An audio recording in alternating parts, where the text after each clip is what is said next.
Hello there. Welcome into a Monday edition of the show. Let's get this over with, shall we? I'm kidding. Welcome in. Appreciate you listening, whether it's on your radio, online at extrasports1300.com, or you've downloaded the Extra Sports 1300 app to do your listening. And that app is sponsored by Diversus Health, Mental Health, and Well-Being for All.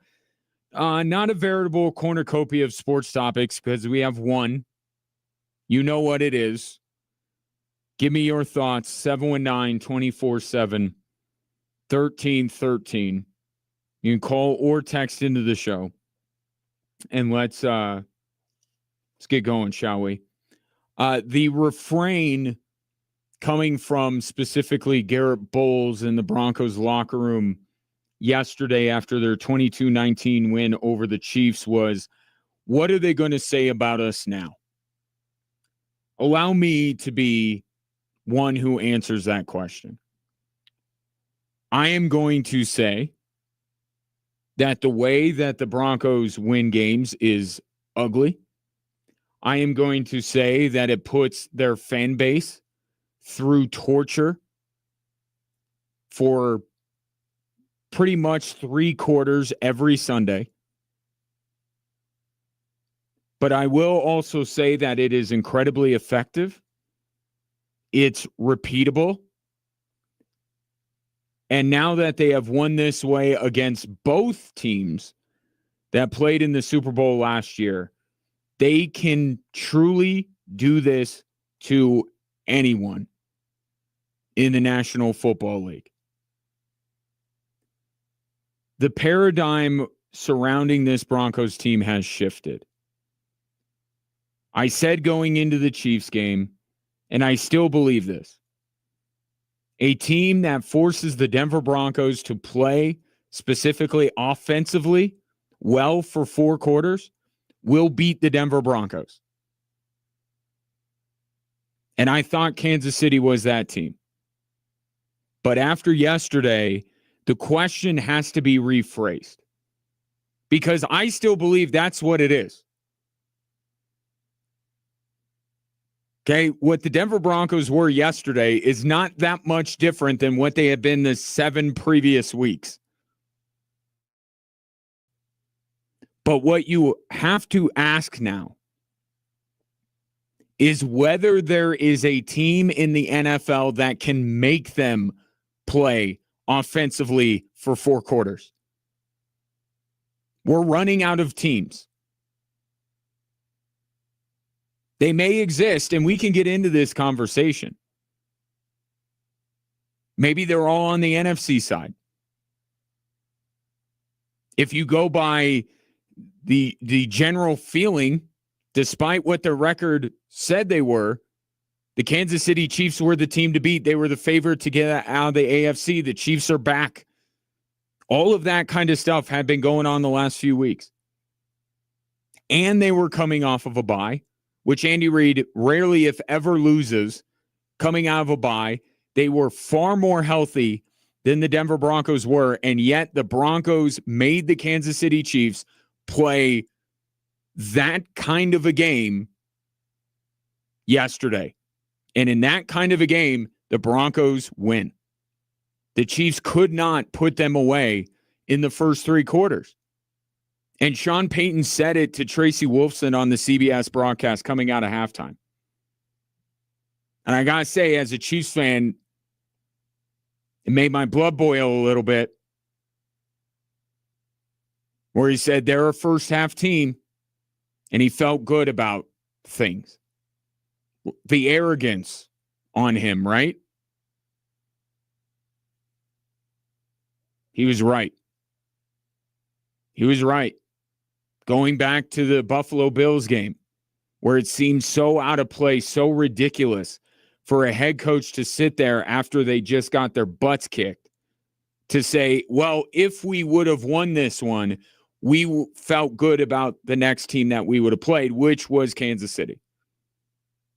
The unmitigated gall of this guy to sit up there after a, 41-7 loss and be that defiant,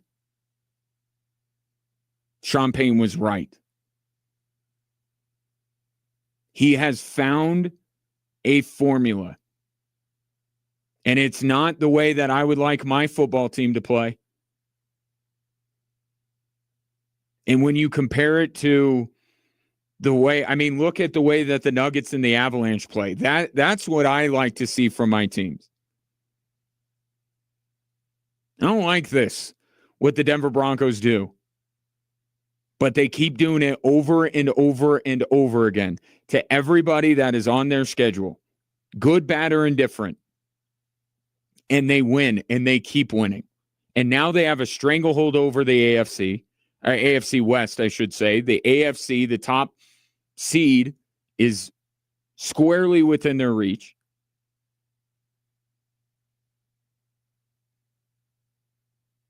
Sean Payton was right. He called his shot. And the symmetry of Will Lutz hitting that field goal, the symmetry of the Broncos blocking a kick against the Kansas City Chiefs, that shows how far this team has come. Because here's going to be a popular sentiment from people. Well, the Broncos, I always believe they've always been doing this. Yeah, but that's what makes you a fanboy. That's what makes you a fan, is that you're just saying that they can do this against anybody without actual evidence that they can. That's why yesterday was so big. That's why it was nonsense. Anyone that brought up last week how this game doesn't matter to the Denver Broncos, look at the way the Broncos reacted to that win and tell me they had nothing on the line. They needed this win to prove what I am saying. Games against Dallas and Vegas and Houston, they weren't going to cut it. Now, to be fair to the Broncos, and I gave them their flowers when they beat Philadelphia. And I said after they beat Philadelphia, you have to start to ask the question, can they do this against everyone? And here was another opportunity against Kansas City, and things have changed. Broncos were missing Surtain and Dobbins and Singleton. The Chiefs were rolling. They had everybody, including their Jawan Taylor and Josh Simmons, back. And the Broncos still beat them. Perception about this team, whatever was coming out of the Philadelphia game, it kind of waned a little bit. Because the expectation after the Philadelphia game is, okay, they've learned their lesson. Now they're going to come out and beat teams over 4 quarters and not just in the fourth quarter. The Broncos offense, I should be specific. Because the reason why the Broncos offense doesn't really need to get going until the fourth quarter is because that defense plays 4 quarters. Yesterday, the special teams played 4 quarters. Offense still had their struggles. But the thought was, after the Philly game, as great of a win as that was, the expectation was then, oh, well, now the Broncos, having beaten Philadelphia, now when they play these weak teams like Houston, like Dallas, although Dallas was a little bit different offensively. Vegas, great example, the game right before Kansas City. Oh, they'll just blow those teams out. Or they'll win decisively. Well, blowouts don't happen a ton in the NFL. But the thought was, oh, again, if they can beat Philadelphia, well, they can have no problem with Vegas. They have no problem with Houston. No. Because this is the formula that Sean Payton has figured out.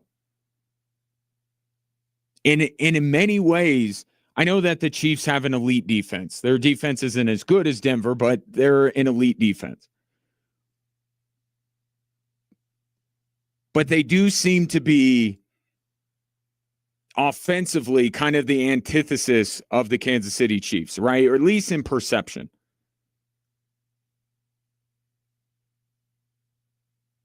Right? But isn't that how you got to beat a team like Kansas City? You know, John Elway for years tried to replicate what the Chiefs did. Right? Drafted Jerry Jeudy and KJ Hamler and tried to build what Kansas City had. Because it's a copycat league. What Sean Payton has done, not to say it's totally different than Kansas City, because again, Kansas City is a good defense. They're well coached, they prepare, but the Broncos aren't going to blow out teams like Kansas City have been doing. Not really. Right? Cincinnati being maybe the one outlier. But Sean Payton says in a division with Kansas City, this is what I'm going to have my team be. And it's not a carbon copy of Kansas City, but it's going to be a team that can beat Kansas City. If we do what we need to do, and if we execute at a high level, we can beat Kansas City. That's what he's been saying all along. Now, I would argue that the timing of his comments haven't been the best, but that's what he's been saying. A team that is led by their defense, which Kansas City is not known for being. A team that will grind it out, a team that won't look pretty at times. But if they execute, and they executed at a much higher level than the Kansas City Chiefs did, they're going to win. They have a style that can beat Kansas City. You have to beat this team in the first three quarters. You have to take control of the game. That was the exact scouting report going into Sunday. Kansas City knew it. You knew it. I knew it. Kansas City couldn't do it. They could not do it. And again, the question becomes, can anybody? What are you going to say about the Broncos now? That's our question of the day. 719-247-1313. I will pose that question to Corey Roldan of KKTV next on Extra Sports 1300.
Welcome back, Drive Time Sports. My guest today was in the house as the Broncos beat the Chiefs 22-19. He even correctly predicted that the game was going to end on a Will Lutz field goal. Although, to be fair, Corey Roldan of KKTV, don't they all these days? Yeah, I mean, it seems like every, 1 out of 2 games, because he had one against the Titans, and then 2 weeks before that, he had one against the Giants. So it seems like every 2 weeks we get a Will Lutz game winner. But isn't it a great day here in Colorado?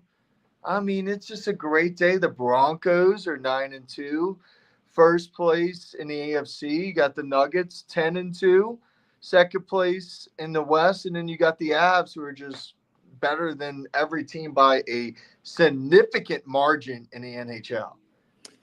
Yeah, and I think there was prior to that, and I know you're needling me, and I'm not going for it. I'm not going to do it. But wasn't there kind of a feeling before yesterday, because of the way the Broncos were winning, that it was, yeah, the Nuggets and the Avalanche and the Broncos are winning too, which people around here very much like, but it felt different.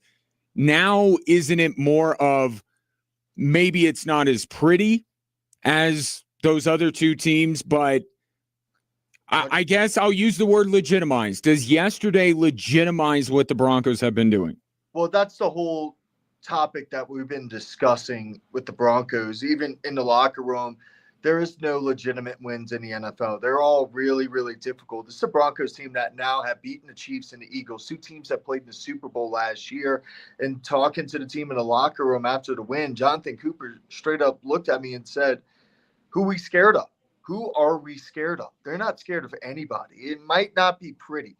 Nikola Jokic, it's pretty watching the Denver Nuggets right now. It's pretty watching the Colorado Avalanche. But you know what? The Broncos find ways to win, and that's what a good football team does and have a championship DNA. And to your point, walking into yesterday, really in the fourth quarter, when it was 19-16, you just kind of felt like, hey, this is Patrick Mahomes, the Chiefs. They're going to find a way to win again against the Broncos. They're desperate. They need this game to stay in the division race and to be in the playoffs. But the Broncos, on the other hand, Bo Nix outplayed Patrick Mahomes there at the end of the game in the fourth quarter. And really, I mean, they won it. They won it. You really can't say anything or really can't complain when you're 9-2 on an 8-game winning streak. What was the moment? Because you mentioned how much the Chiefs had riding on the game and who their quarterback is. At what point did you say to yourself, the Broncos are going to win this game? So in that fourth quarter, it was just kind of like they kept giving the Chiefs opportunities. The Broncos punted a couple times, were kicking field goals instead of scoring touchdowns. So you constantly in that fourth quarter, in the back of your head, you're thinking, okay, Mahomes is going to put together a drive. Like they hit Kelsey a couple times, and they're going to win this game. My exact point where I thought I knew the Broncos were going to win the football game, not the first Cortland Sutton pass that was a 20-yard gain to the Denver 41, but it was the second third down pass. It was 3rd and 5, and they put the Broncos into the Chiefs territory, and they had to do a virtual measurement, right? And you're sitting there and you're like, man, they don't get this. And if it's 4th and inches, does Sean Payton go for it here? All right, but they do get it. The Chiefs have to call a timeout there, and it sets up first and 10 inside the Chiefs territory. That's when I felt like, okay, the Broncos are in full control here. They just need to get about 10 more, 15 more yards, and they can win the game. Peyton was aggressive, which was awesome to see too. They had that pass to Troy Franklin after Franklin dropped some pretty balls from Bo Nix in that game. He catches that one, what really mattered, for a 32-yard gain to get the Broncos into the 15-yard line of the Chiefs. And Will Lutz, 5 for 5. I'm not going to say it on here, but Will Lutz has a nickname, and he kind of proved the nickname right, and the Broncos won. So I think, and you and I talked about this, now you have to ask the question, because I think you and I were of like mind that, look, these teams, if they can make the Broncos offense, because the defense, we have to give credit to the defense. They play 4 quarters every single week. And when we talk about the Broncos not performing for 4 quarters, we're really talking about the offense. And but is there a team now? You mentioned Philadelphia. They beat them this way. They beat Kansas City this way. How many teams in the NFL do you think can force the Denver Broncos offense to put up points for 4 quarters? Buffalo. Okay. Just because you got Josh Allen, and they're going to find ways to score, I think, and it's going to force the Broncos to be able to match, which the Bills' defense isn't great. So that's one. I think they should have beaten the Colts. They had that fluky leveraging call, so I don't think it's the Colts. I don't think it's the Chargers, although the Chargers have had success against the Broncos. They're a different team now, though, Corey. We have to stay with the injuries. Of Joe Alton, the tackle. They got Trevor Penning, who's a traffic cone at tackle. I should know that. I know Trevor Penning. That is a brutal tackle to have. The Patriots, I need to see more of the Patriots. They're going to have the Bills, the Ravens, back-to-back weeks in December. I'm kind of curious to see what the New England Patriots look like. Strickmay's been great. They have gotten a quarterback coach right again, and they're going to have success for a long time again in New England, which don't know how you feel about that. But the Bills, the Ravens, baby. If they could get Lamar rolling again, it's been a couple of weeks since September that Lamar has looked like Lamar. In the NFC, definitely the Rams and the Lions. It's not many, and half the ones you just mentioned would face the Broncos in a potential Super Bowl. Yeah, you're right. Buffalo is the one in the NFC AFC where I'm like, okay, matchup wise, that would be a bad matchup for the Broncos. And we saw that during the playoffs. But, that's also Josh Allen just being Josh Allen. Does this team need the 1 seed? Need it? No. Need it. Would it help greatly giving you more rest? You only have to win 2 games compared to 3. In the NFL, that's huge. Huge. I don't think they need it. They they're on an 8-game winning streak right now. They could go on streaks and make the Super Bowl without being the 1 seed, but greatly boost your odds greatly, I think. Yeah. And I'm talking more about making the road to the Super Bowl go through Denver more than the bye. Yes. I'm just saying, if they have to go into, I don't know what it would be, going into New England or going into Indianapolis at some point during the playoffs, how important against maybe those teams, because that's who the conversation is around right now. Do you think it's necessary for the Broncos to have those teams in Denver? Well, I think it would be great because you've won 11 straight games now out in Power Field. Hearing that crowd on Sunday, Ryan, I've been covering this team now for this the 3rd season. I've been covering this team, and that's the loudest I've heard that stadium. And it wasn't just in the 4th quarter. It was from play 1 all the way through. The crowd was great. The Broncos have a true home field advantage right now. They're undefeated this year at home. So, yes, to your point, yes, it would. They need that, but do I think that they can't go win on the road in Indianapolis or in New England? I think they could. So then let's look at this. You don't want to. Mathematically, they haven't won anything yet. They haven't clinched a playoff spot, haven't won the AFC West, but let's give them their proper due for winning that game and everything we put into that game. What beyond, clinching the AFC West, which feels like a formality at this point, what do you need to see to buy into the maximum amount you can into this Broncos team over these last handful of weeks coming out of the bye? I want to see Bo Nix start playing like he did in the fourth quarter, but I want to see Bo Nix letting it loose, ripping some passes like he played against the Cincinnati Bengals, like he played against a couple of teams last year in Dallas. December. Yes, just confidence. And he looked like he played confidence. Dude, talking to the Broncos in the locker room, everybody's having that video with Adam Troutman with the, what do you call it? I asked him that question. That was my question. Oh, To, you are.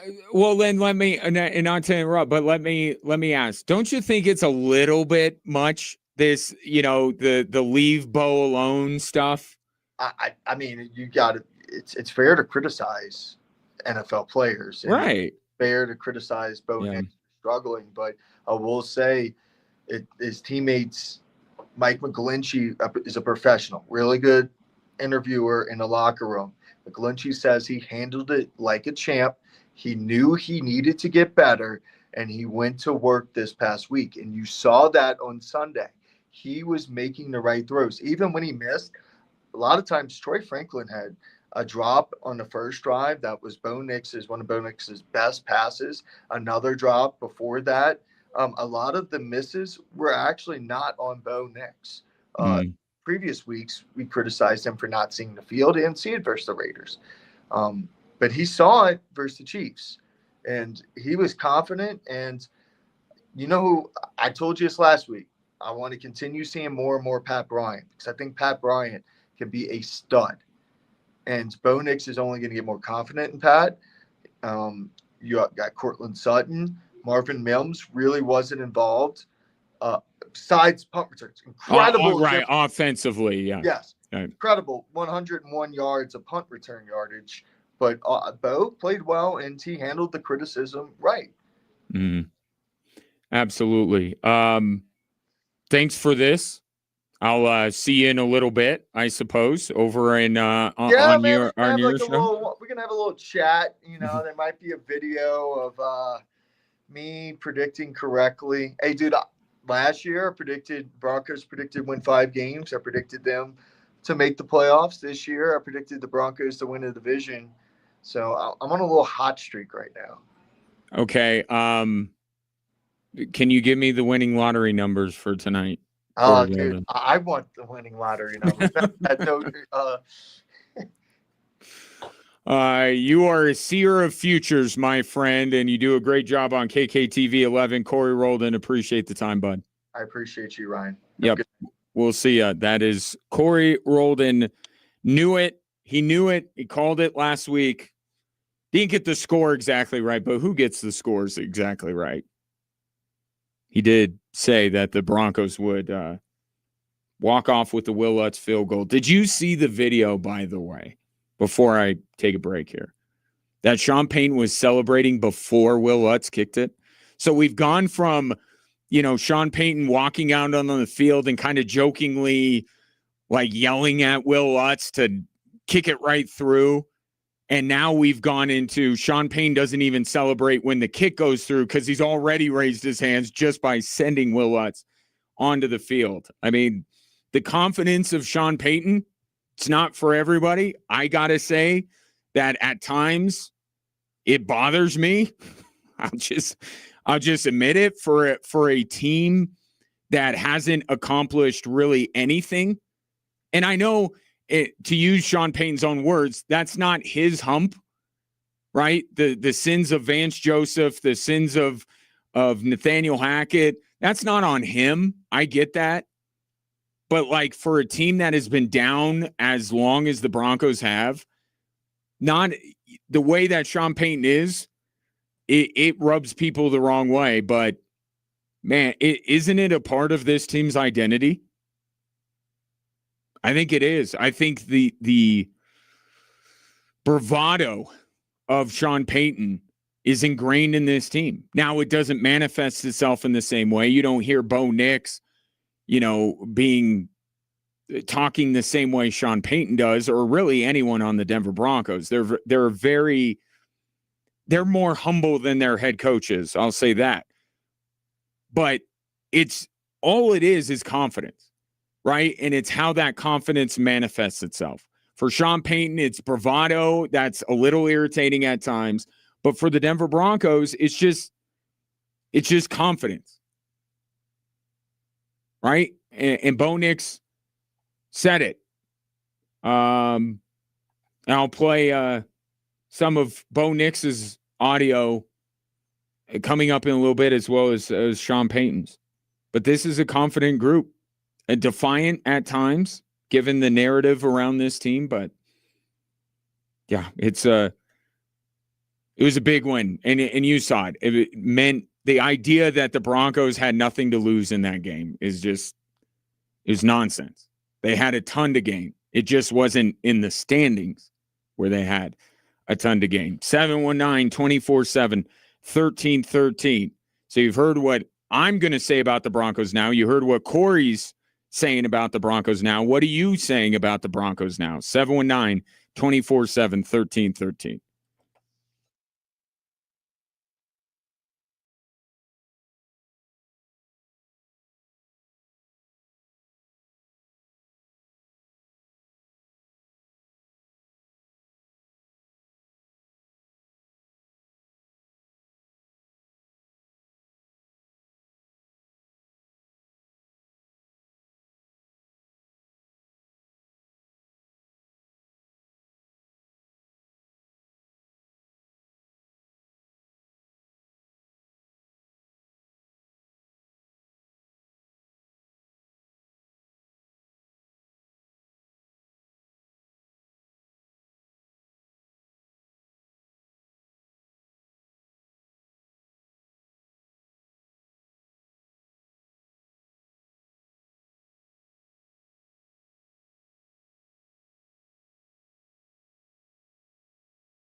Air Force football at home Saturday afternoon, taking on the New Mexico Lobos, one of the upstart teams in America right now.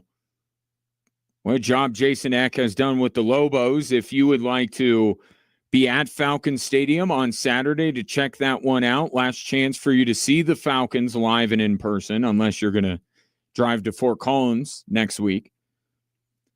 You can text Falcons in your name to 719-247-1313, and I'll give the 13th texter who does that 4 tickets to see Air Force hosting New Mexico on Saturday. That is a 5 p.m. kickoff, if that does anything for you one way or another. More of your thoughts on the Denver Broncos. This coming in from, let's see.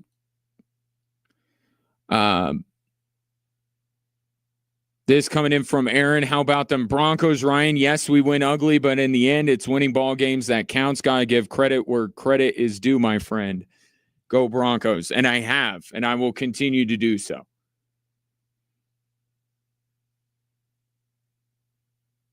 I'm at the question is, what are we going to say about the Broncos now? What do you say about the Broncos now? Well, good or bad. You don't have to be someone who doubted the Broncos to weigh in today. What does this do for you if you were confident? And that's why I asked the question to Corey Roldan of KKTV, because he picked the Broncos to win the division. He's been high on this team. Still want to know the answer to the question. Because I don't know, no matter what angle you come at this from, no matter where you are, if you think that the Broncos were completely fraudulent, if you thought they were a pretty good team, if you thought they were an elite team, I think yesterday has to change your perspective a little bit. A little bit, right? And the question of, I know the blueprint to beat the Broncos, there's a blueprint to beat every team in the NFL. Last time I checked, no one is unbeaten. The blueprint to beat the Denver Broncos, you got to make Bo Nix in the offense move the ball for 4 quarters. You got to get him in a shootout. To put it simply, it's what you have to do. How many teams are equipped to do that? How many teams do you have the utmost faith, or faith is a weird word to use unless you're a fan of that other team, but how many teams in the NFL,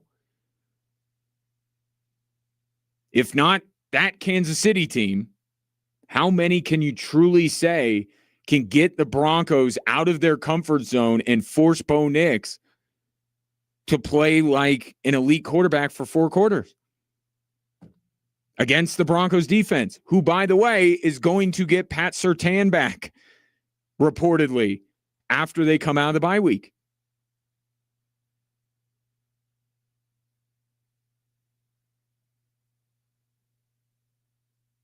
I mean, LA, the Rams, I think you have to think that they might be one of those teams. My feeling on Green Bay going into the season that they would be one of those teams, but every time I watch the Packers, they disappoint me. They needed Jameis Winston to go Jameis Winston in order to beat the Giants. Even Baltimore and Buffalo. Even Baltimore and Buffalo. Are they both truly teams that you have the utmost confidence that they can make the Broncos play a 4-quarter game?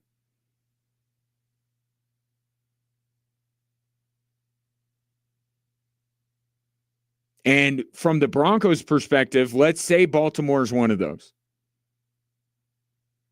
How much fear does the Ravens defense put in your heart if you're a Broncos fan? Like maybe they can play a 4-quarter game against Baltimore. But that's the recipe to beat them. And I thought Kansas City had that recipe.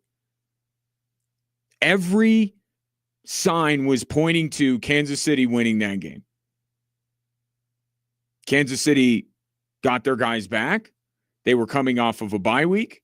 They had been rolling the weeks leading into the bye week. Even as that game unfolded,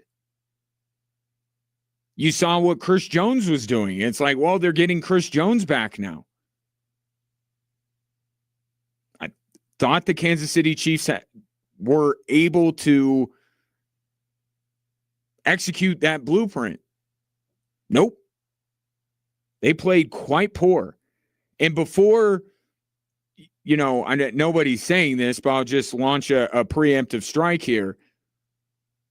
All the penalties on the Chiefs offense, can you attribute some of those to their worry about the Broncos pass rush? False starts, holding calls. One thing that I am really glad about, regardless of the result, and as a fan, I don't love the result, but I like the guy that's on the air right before me every day. I'm team content. It's a great story, the Denver Broncos beating the Kansas City Chiefs. But one thing that I think we can all agree on, glad we don't need to have a officiating discussion, do we? We're good here? Now, it wasn't going that way. And maybe because the Broncos ended up winning, that's why there's less conversation about the officials, if we're being fair. But I didn't love all the penalties. I thought at times they should let them play, but there was certainly no slant towards one team or another. I thought the referees imposed themselves a little bit too much in the game at times, but I think they did that for both teams. I'm just glad we don't have to I don't have to talk about officiating. Yeah, there were some calls that were questionable. Okay, both teams had plenty of opportunities to rectify that, to overcome that. And that's what I always say in these games where people want to complain about officiating. You have an entire game, unless it's on the very last play and it's a completely egregious call. And even then, you have the entirety of the game before that to not put yourself in that position. So I'm never one to say an official decides a game. Never that way. But we don't have to have that conversation, do we? We're good here. But a lot of the Chiefs' penalties, I looked at it and I said they were worried about Nick Bonito and Jonathan Cooper.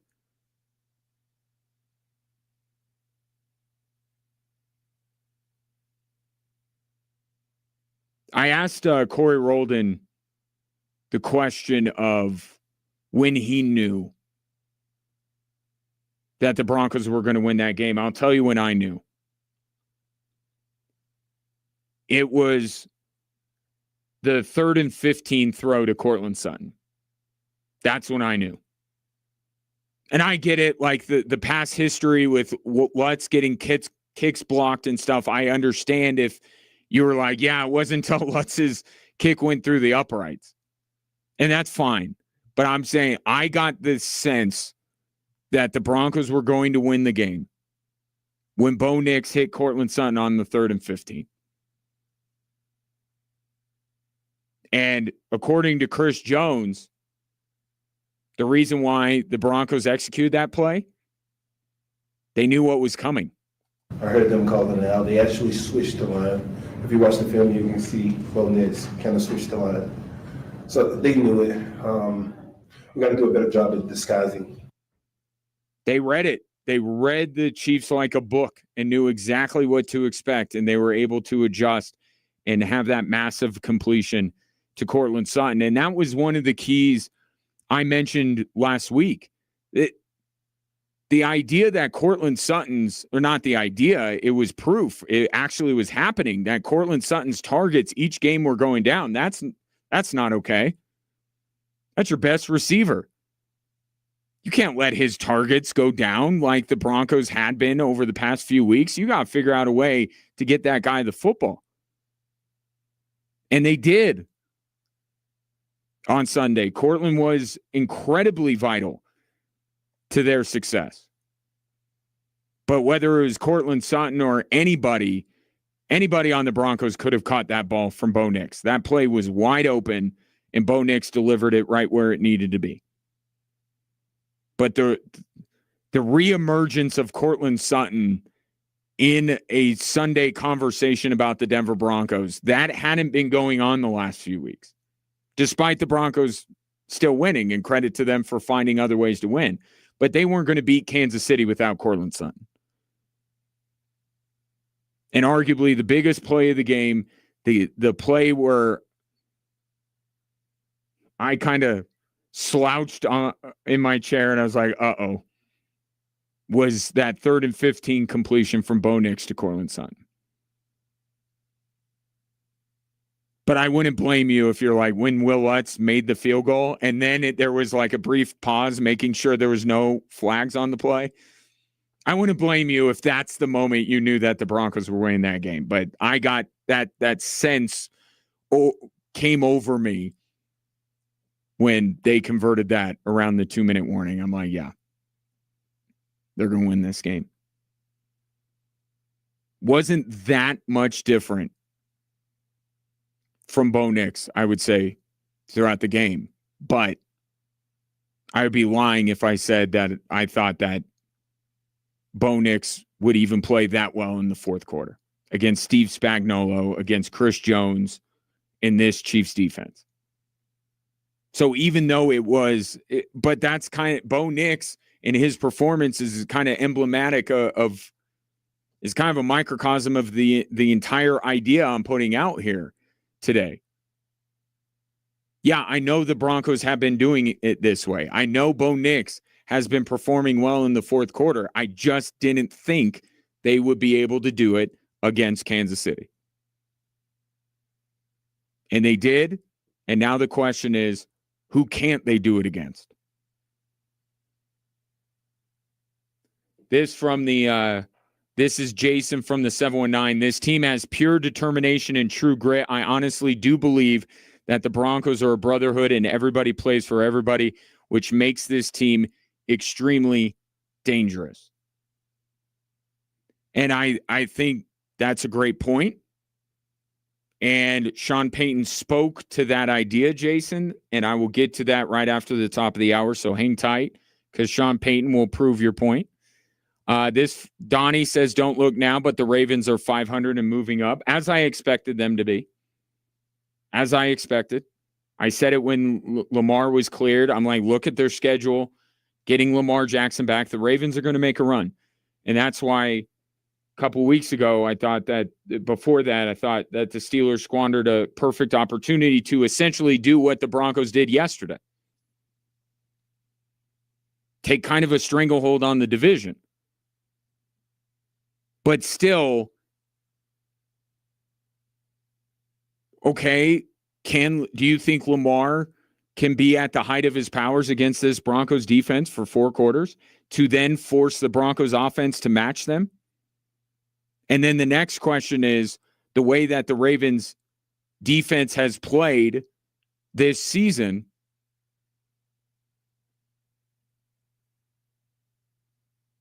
Is there a lot of confidence that they'll actually be able to hold down the Broncos offense for 4 quarters, or is it more like the Dallas game? I think I would say a maybe on Baltimore. I think Buffalo responded in a big way after that absolute embarrassment against the Miami Dolphins. So I'll say yes to them. I'll say the Rams are definitely one of those teams.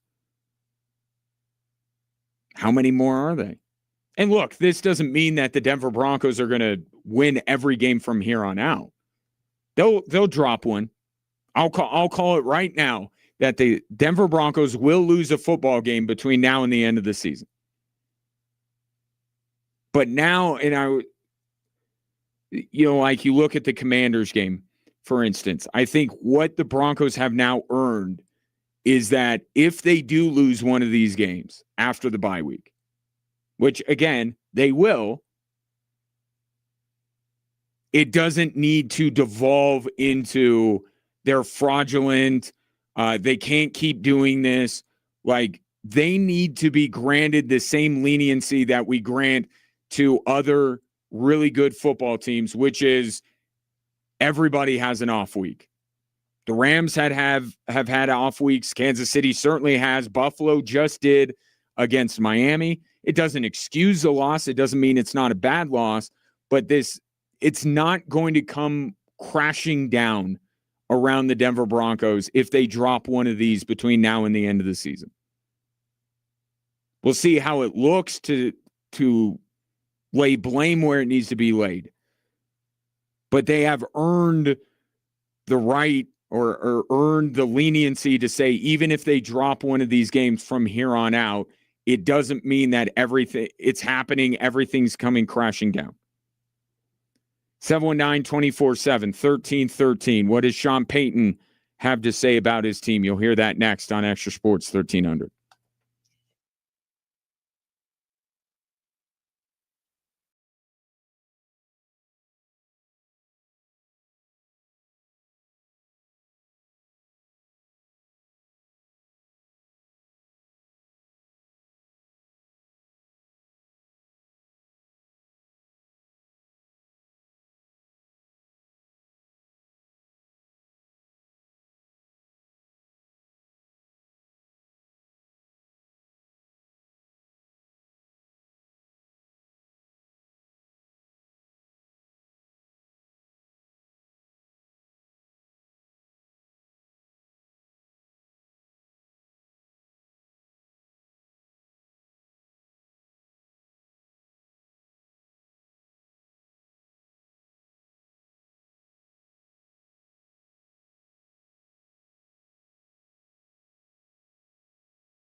Welcome in, hour 2 on this Monday. Appreciate you watching the show, as many of you are on our social media platforms, whether it be YouTube, Twitter, Facebook, or Instagram. The handle is the same in all of those places, at XTRA Sports 1300. One more game left in, where are we at? Week 11.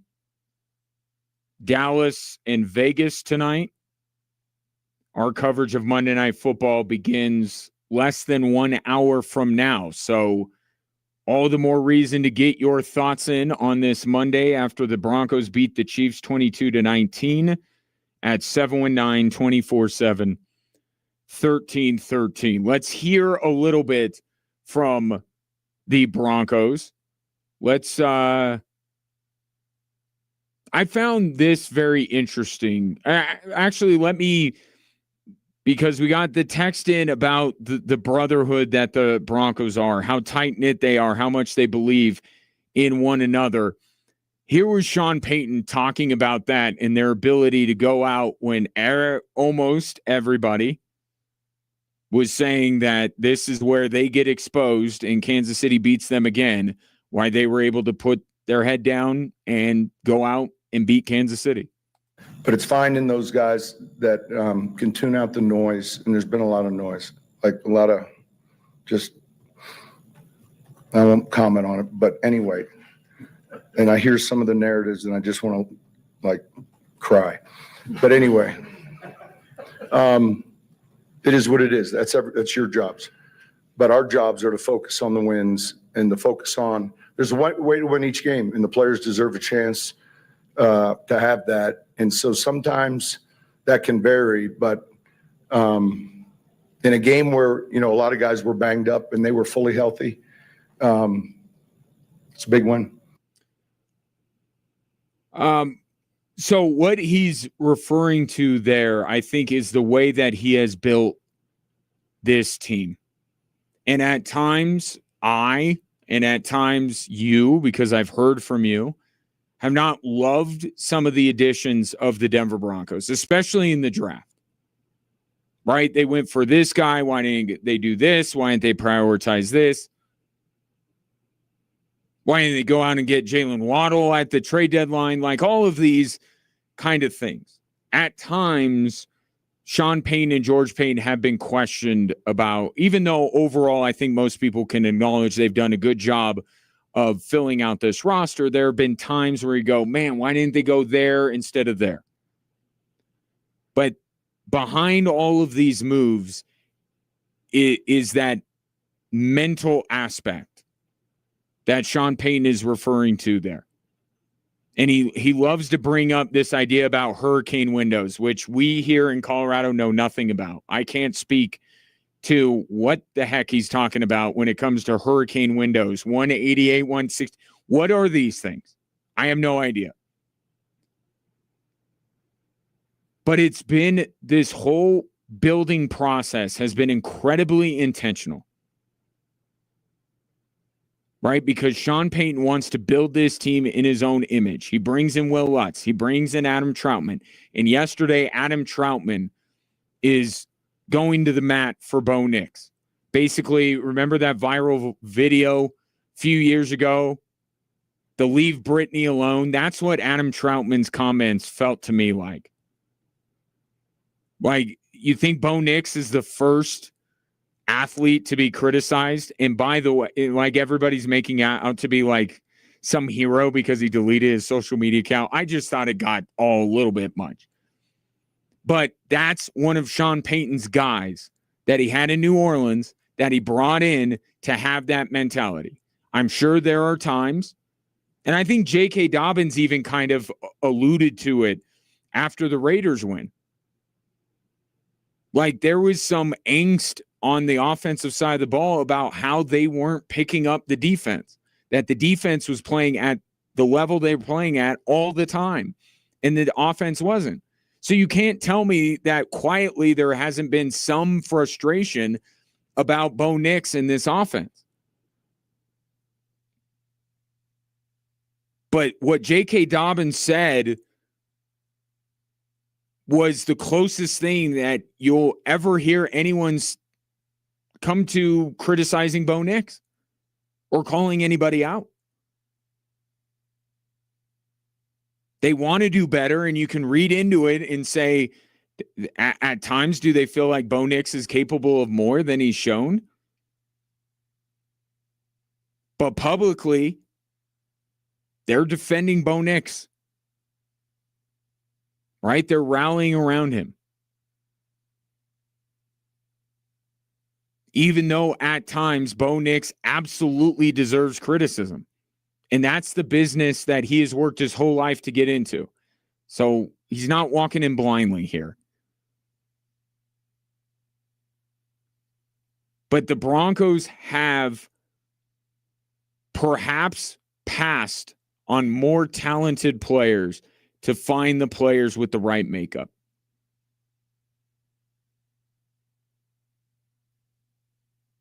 The players that can kind of brush aside the talk about they're fraudulent. They can't keep doing this. And then they just keep doing this. So the culture that Sean Payton has built in Denver is as much to credit for the Broncos winning that game yesterday as the talent on the field. And there is talent on the field, especially on the defensive side of the football. But the culture, the mentality, to the Texter's earlier point,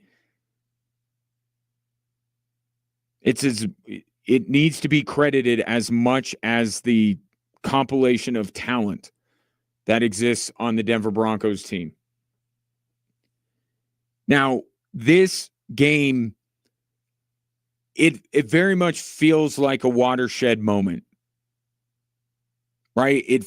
I mentioned a paradigm shift. Like there are games that every team goes through as they're becoming a contender that you look back and you say, that was the game. That was the game. And for many people, yesterday will be that. Yesterday will be the game where they bought into the Denver Broncos being a Super Bowl contender. Or they'll look at that game and say, that's when the Broncos got that proverbial monkey off their back. Not the game a couple of years ago when Patrick Mahomes, was flu-ridden and played like absolute trash, independent of what the Broncos were doing against him. This one felt different, right, than the last time the Broncos beat the Chiefs, when Patrick Mahomes was actually on the field. But for Sean Payton, I found this interesting. He goes back even further than that to the game that ultimately turned the Denver Broncos in this direction and turned them into the team that you are seeing now pick up its biggest win since they won the Super Bowl. Listen to Sean Payton's words. I think that loss in Kansas City was where the 189 miles per hour was tested. And that was a tough, gut-wrenching loss. But I think there was a feeling, and if you look at our record from that loss, there was a feeling that, we belong here. So he's going back to when, if you recall, that's when the kick was blocked at the end of the game in Kansas City.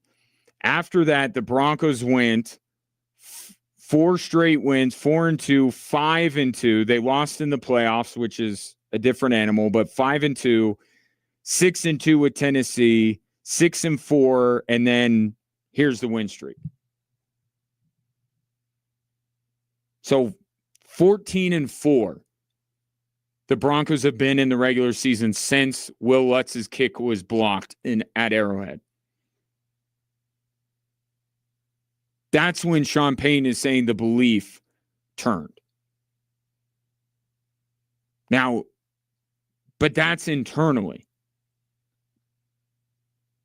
Right? And why I keep going back to the fact that the Broncos needed that game. They didn't need it for playoff positioning, but they needed it for that belief that they have to be rewarded, to be kind of boosted and say, okay, we've been believing in this, but now here's a game. Here's a game that we can point to and say, we were right to be confident. Philadelphia is another one. And the problem is you don't get many of them.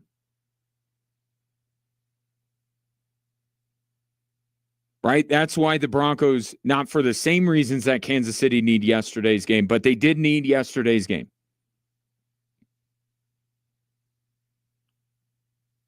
To show them that their confidence in themselves is not misplaced.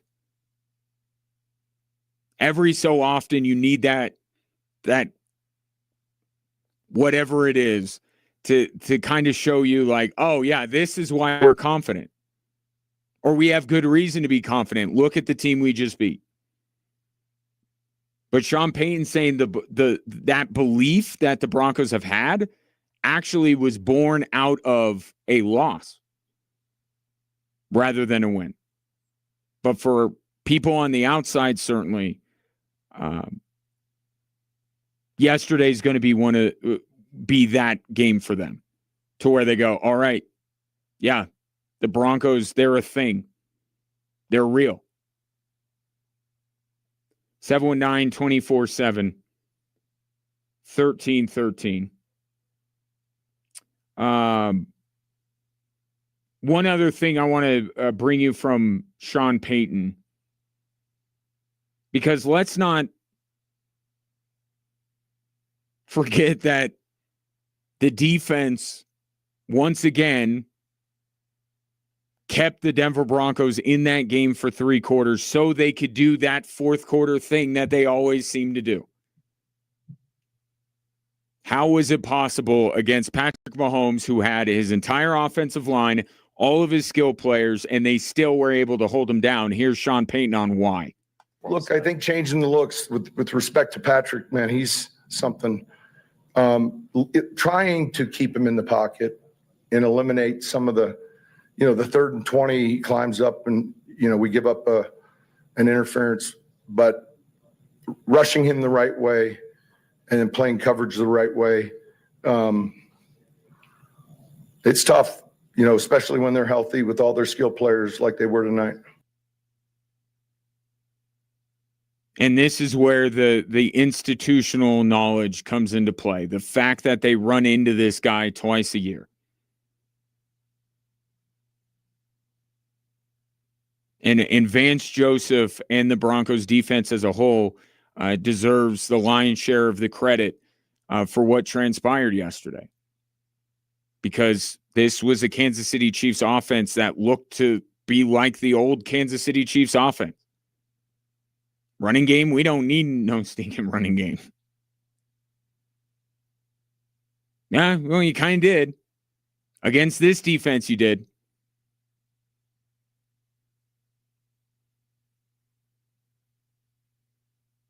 But they were able to keep Mahomes corralled. Even if they weren't, and they got to him a few times. But even if they weren't able to actually place their hands on Patrick Mahomes, they affected him. And what was the other game that Sean Payton mentioned that? We didn't get to him, but we affected him. I have to go back and look which game that is. It was Dak. It was when they played Dallas. Where Sean Payton said, we didn't get to him, but we affected him. They got to Mahomes more than they got to Dak in that Cowboys game.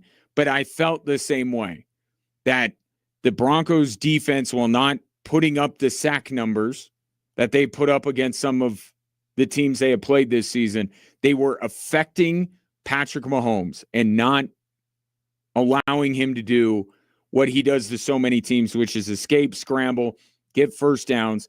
And let's also give credit to the guys on the back end. Oh, by the way, they didn't have Pat Surtain. And I know Riley Moss got called for a couple of his pass interferences. I'm not getting into that. They were both pass interference. But that adds to it. Like, it's not like Riley Moss had that much greater of a day than he normally has. He always has those big pass interference calls. It was very much the same. And that's kind of my bigger point here, is that what the Denver Broncos did yesterday was what they do against everyone. It was just happened to be against a team that not many people believed they could follow that same recipe against. And yet they did. 8 wins in a row for the Denver Broncos. 719-247-1313. Your thoughts next.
719-247-1313. Your thoughts on the Broncos slaying the dragon yesterday? That is the Kansas City Chiefs taking a stranglehold upon the AFC West. You can drop me a line, 719-247-1313, as I said, or you could reach out on social media as Sean says, don't get me started with the officiating, but both teams were penalized too much. I would agree. And I said that earlier. I thought the referees inserted themselves in a game they didn't need to insert themselves in too much. They did it too much. I will say that. I don't think that one team was unfairly officiated. I think there's a lot of ticky-tack stuff going on, and that's not what you love to see in a game that big. You want the players to decide it. I do think that the referees backed off as the game wore on, which was good.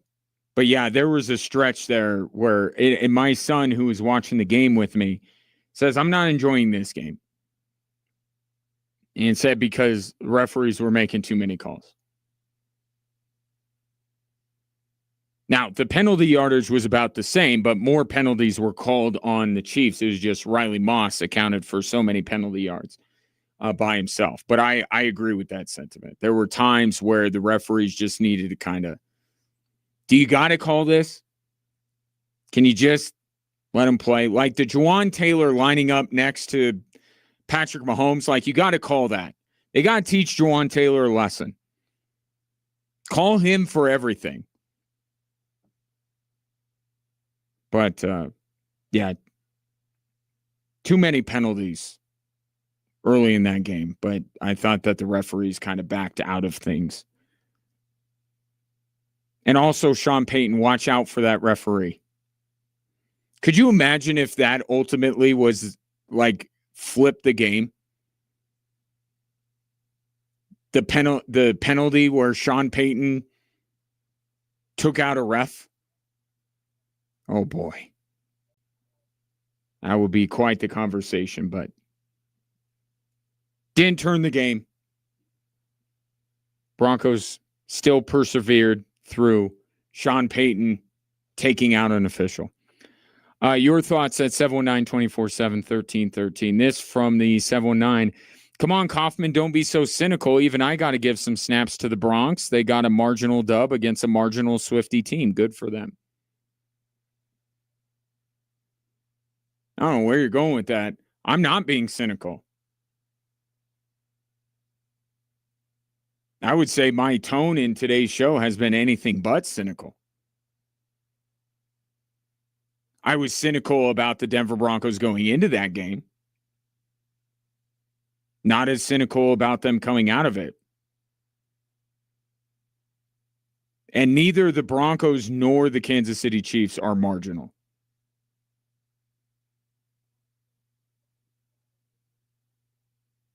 I think they're both good teams. So, I'm not being cynical. Brett says the Chiefs have an easy schedule. They will get into the playoffs. I'm not going to talk too much crap yet. It says and then he chases it with given the Kansas City Chiefs' current position and their potential high draft pick, which quarterback do you see them drafting in the 2026 draft? Yeah, you had a momentary breaking of your character there, Brett, but you came back with it. You recovered. There is a Chiefs side of this. I'll get into it briefly here. The Chiefs season is Sunday. I think the Chiefs are a good team. I think they're a playoff caliber team. I think they are still a team that you could see going to the Super Bowl. But they are running out of time. And I think yesterday's game was a big blow to their chances. This Sunday's game is everything. If they don't beat Indy, I don't think they make the playoffs. I think they have to beat Indianapolis. And look, if that gives us round 3, between Kansas City and Denver, yes, Kansas City could beat the Denver Broncos. But the way that they need to beat the Denver Broncos is by making them, Bo Nix, play for 4 quarters instead of just 1.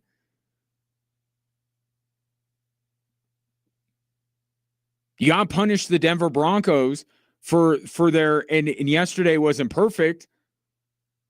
Where's RJ Harvey? That, to me, moving forward is a big emphasis, should be a big emphasis on with the Broncos. You got to get RJ Harvey working here. He's got to be, with J.K. Dobbins now being out for the season, you've got to get RJ Harvey up to speed. You got to get him the reps. And maybe in retrospect, Sunday wasn't the time to do it because it would be a big stage for RJ Harvey to step onto, and you gave the ball to Jaleel McLaughlin. But let's be honest, the Broncos running game, it was effective at times. I don't know that the ratio was where it ideally would be. And that's why I said through 3 quarters or the whole game, it was the same blueprint from the Denver Broncos, because I think that they failed to impress on the offensive side of the football for 3 quarters. I think it's got to be an emphasis of this team these last handful of weeks to get RJ Harvey up to speed to where they can depend on him to fill the role. And maybe he's not going to be as good as J.K. Dobbins, but you got to get him as close to that as you possibly can. But yeah, maybe we get round 3. And we still don't even have round 2. We don't know what everybody's going to look like. I mean, the Broncos, it might be the reverse of what last year's Kansas City-Denver game might be. I don't know if Denver would rest everybody like Kansas City did week 18 of last year, but the Broncos could go into Arrowhead on Christmas with kind of everything buttoned up, except maybe the first seed.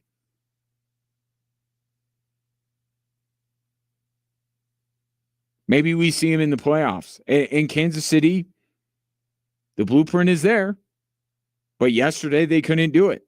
So we'll see if they do it on Christmas,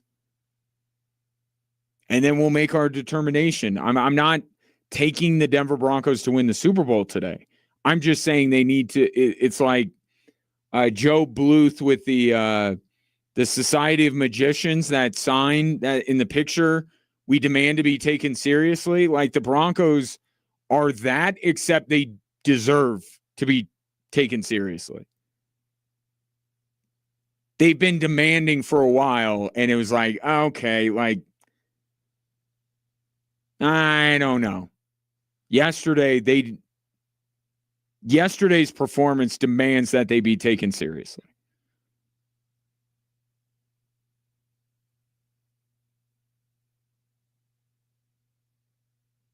But the playoffs are a different animal, right? This team is going to go into the playoffs still quite inexperienced.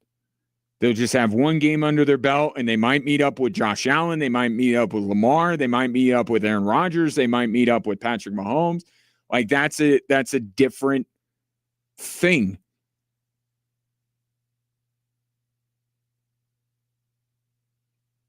But they should be taken seriously.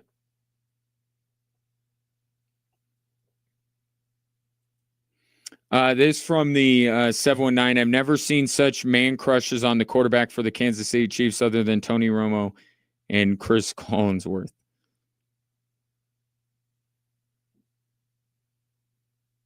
But there is that. I'll say that, but, and I don't know what fandom you are. I could see from some of your previous texts. Like, let's take Nikola Jokic. I'm not trying to throw this back. I'm just saying,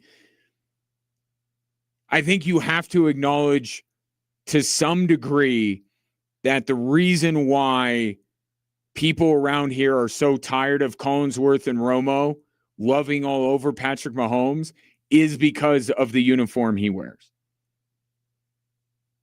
Right? It would be a little bit more okay if Patrick Mahomes were the quarterback of the Denver Broncos.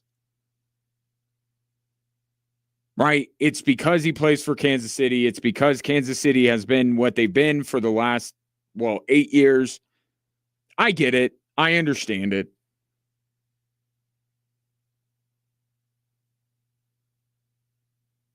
I at times think that people around here are a little bit too effusive with their praise of Bo Nix. Yeah, I got to admit, Patrick Mahomes, pretty special quarterback. Pretty talented guy.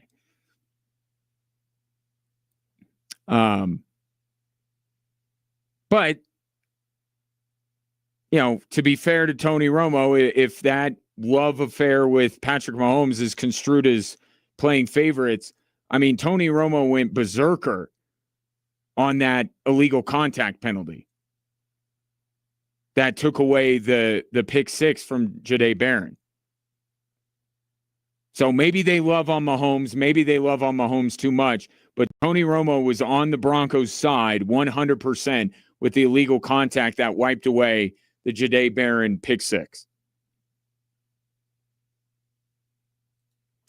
This from the 316. You are right to be cynical now. The Broncos scored one touchdown and one. Not many fan bases would take this type of victory lap with that offensive performance. And I get where you're coming from, but they do this every week. Like, what is the point? And I'll open this up to you or anybody else who wants to chime in. How many games do they have to do this for before you just say, and I started the show off by saying it's ugly. It's not the way I would want my favorite football team to play for 4 quarters. It's not aesthetically pleasing. It does lead to people being cynical. I think rightly so. You got to look at the way that the Broncos play in some of these games and go, yeah, they're not great. But how many games? Who else do they have to beat?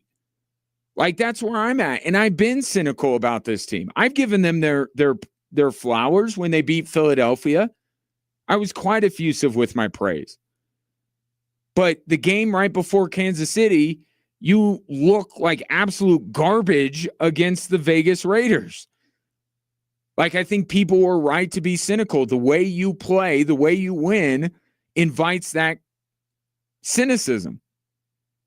But after a game like yesterday where we were all saying, yeah, you keep doing it against these teams, you're not going to do it against Kansas City. And they did. So the question that I legitimately have is, how many more games in a row do they have to win like this before you go, this is just how they win? Who else in the league do they have to beat this way? And again, I'm not saying that I'm taking them to win the Super Bowl. But should they be in that conversation? Yes. Yes. The two teams that represented the NFL in the Super Bowl, that played in the Super Bowl last year, the Broncos beat them the exact same way, both of those teams. At some point, you don't have to, fall head over heels for them or start, raising the banner now or booking your tickets for a Broncos Super Bowl or planning the parade or anything. Still a ways to go, and we still have not seen this team pull through in the playoffs. And we've done this with the Avalanche, and we've done this with the Nuggets. Like, you can have a terrific regular season and get bounced early in the playoffs. We've seen it with the two teams that are champions. So I suppose there's still a level of cynicism that the Broncos should be met with as a team that has not proven themselves in the postseason yet. But we're still how many weeks away from the playoffs? How many more teams do they have to beat this way before we just say, as annoying as the way they play is, it's effective and they keep doing it. They can replicate it week in and week out. Against the best teams in the league, against the worst teams in the league. This is who they are.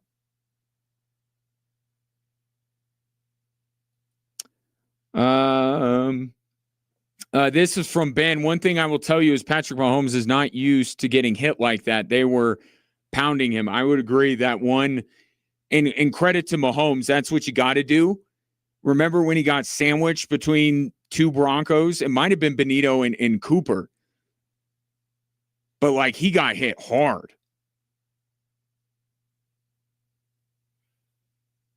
Yeah, the Broncos, that's the other thing I will say. They didn't get to him all the time. They didn't get to him constantly, but I think they affected him even when they weren't able to ultimately bring him down. And then when they did get a hit on him, they made it count. Ben adds, the Broncos have a better defense than I thought they did. They can get after it, but as we see, the key to beating the Chiefs is putting pressure on Patrick Mahomes, which they did on every play.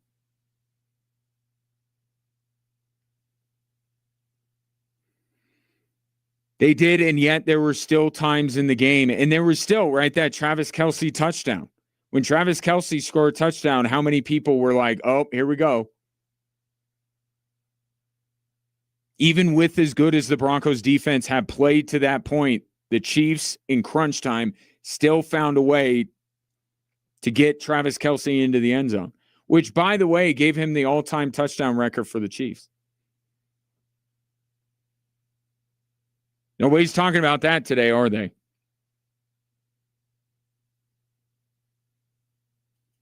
Let me break real quick. We'll come back. If you have a text, I'll get to it right after this break here on Extra Sports 1300.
Our coverage of Monday Night Football coming up at the top of the hour. So let's get to some of your remaining text messages. Albert says Broncos have a lot of growing to do, but they keep taking steps. Mahomes and the Chiefs were in playoff mode on Sunday. Absolutely. And I said this going into the game. One thing that this is not one of those games like I mentioned a couple years ago when they actually snapped their losing streak to the Chiefs, how Patrick Mahomes was flu-ridden and just made some god-awful decisions. And, look, there was none of that going into this game. The Chiefs were healthy. They were healthier than they had even been in previous weeks because they got back Juwan Taylor. They got back Josh Simmons, who wasn't a health thing. It was a personal matter. But the Chiefs had everybody except Pacheco. Okay. Broncos were without Singleton, without Surtain, without J.K. Dobbins. The Chiefs needed that game more than the Broncos for the standings. And the Chiefs were coming in rolling and coming off of a bye in which a situation in which Andy Reid rarely, if ever, loses. That game set up for whoever wins, they deserve their credit, especially the Denver Broncos. But the symmetry between the way they lost the real game against Kansas City last year, not that week 18, whatever that was, the real matchup against the Chiefs last year, for them to basically win yesterday in the very way that they lost, that one in itself shows growth. In itself shows how far this team has gone. This from the 719, the 2014, this is B-Van, by the way, in Colorado Springs. The 2014 Broncos, the ones that got spanked by Seattle in the Super Bowl, dominated offensively only to be dominated in the Super Bowl. This year, the Broncos are using the rope-a-dope strategy, hang around until the fourth quarter at the end of the game when there's no chance for a comeback. Is that what Bo Nix is doing? He's rope-a-doping everyone? I think Bo Nix would very much like to produce in the first three quarters, and he has said as much. But here's Bo Nix on the key for the Denver Broncos offensively yesterday, especially, of course, in the fourth quarter. At times, I felt like today we just had timely third down execution and we had timely plays that were explosive. And against a team like that, finding explosive plays is one of the best ways to get some confidence, get some juice, and have this belief that, you can do it. Well, and against a very good defense, one of the 3 to 5 best defenses in the NFL. I told you the play that I knew I felt like the Denver Broncos were going to win that football game was when Bo Nix hit Cortland Sutton on the 3rd and 15, right around the 2-minute warning. But to Nix's point, he hit Cortland Sutton on a 21-yard pass on the first drive, which they kicked a field goal. He hit Troy Franklin on a 3rd and 8 for 35 yards to lead to the go-ahead touchdown. Then he hit a 48-yard pass to Pat Bryant on 1st and 10, leading to a field goal in the fourth quarter.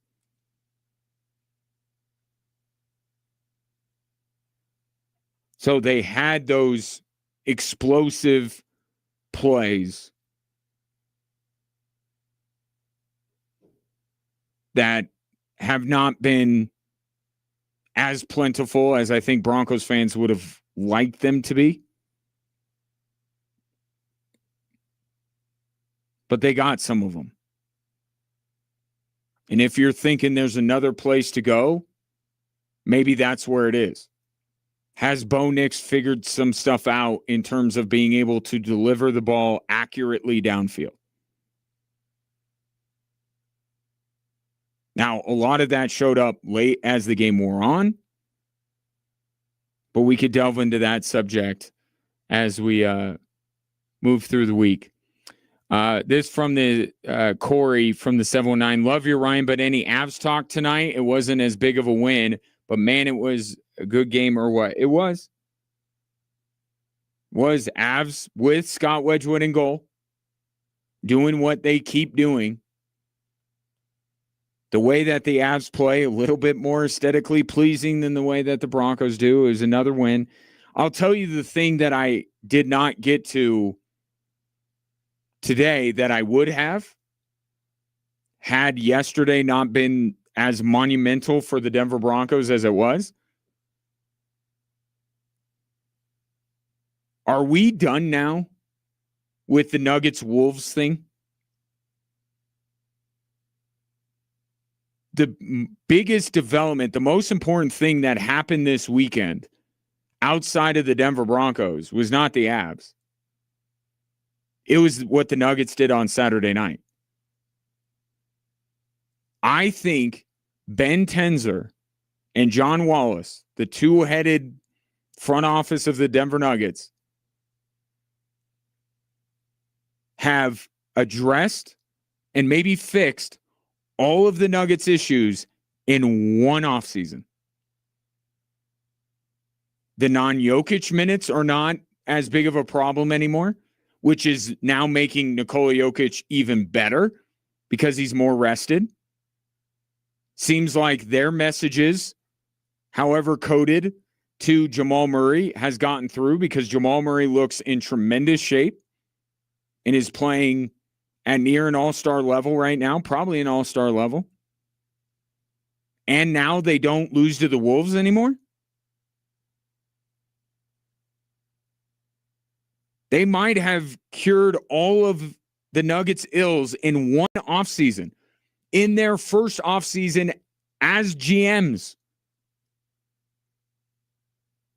Because I watched a Minnesota team throw the kitchen sink at the Denver Nuggets, including trying to bully them. Right? Which is something, to the Wolves' credit and to the Nuggets' detriment, has worked before. That Nuggets team on Saturday night would not be bullied. They pushed back. How about two of the guys leading that charge were the two new guys in Tim Hardaway and Jonas Valanciunas, bringing that toughness. I mean, I can see the parallels between Saturday's Nuggets win and the Broncos win yesterday, because that was a Minnesota team that the Nuggets, Freudian slip, the Nuggets have had their fair share of problems with, and yet they take them on less than 100%. No Cam Johnson, no Christian Brown. Now, is that as big as the Broncos being without Pat Surtain? No, but they weren't at full strength. Minnesota was. They go into Minnesota. They would not be bullied. And a couple of the guys that were not allowing the Nuggets to be bullied were two guys that Ben Tenzer and John Wallace acquired this offseason in Jonas Valanciunas and Tim Hardaway.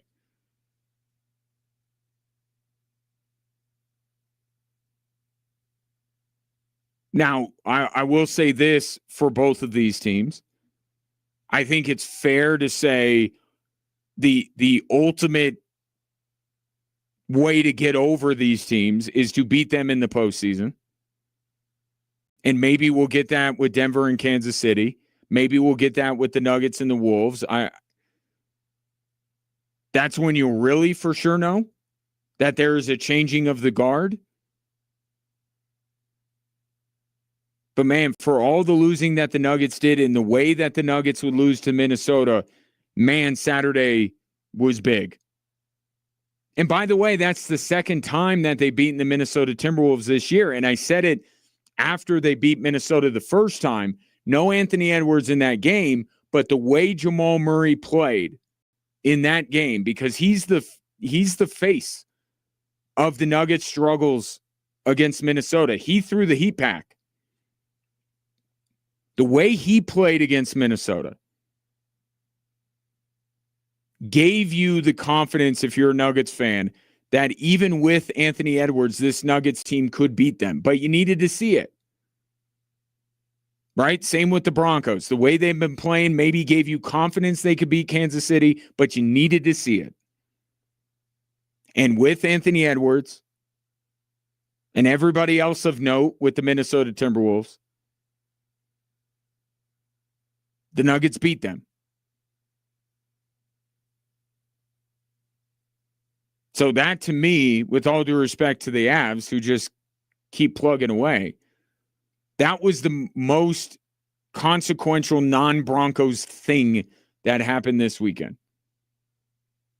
Was the Nuggets beating Minnesota and the realization that Ben Tenzer and John Wallace may have cured all of the Nuggets' ills in one offseason.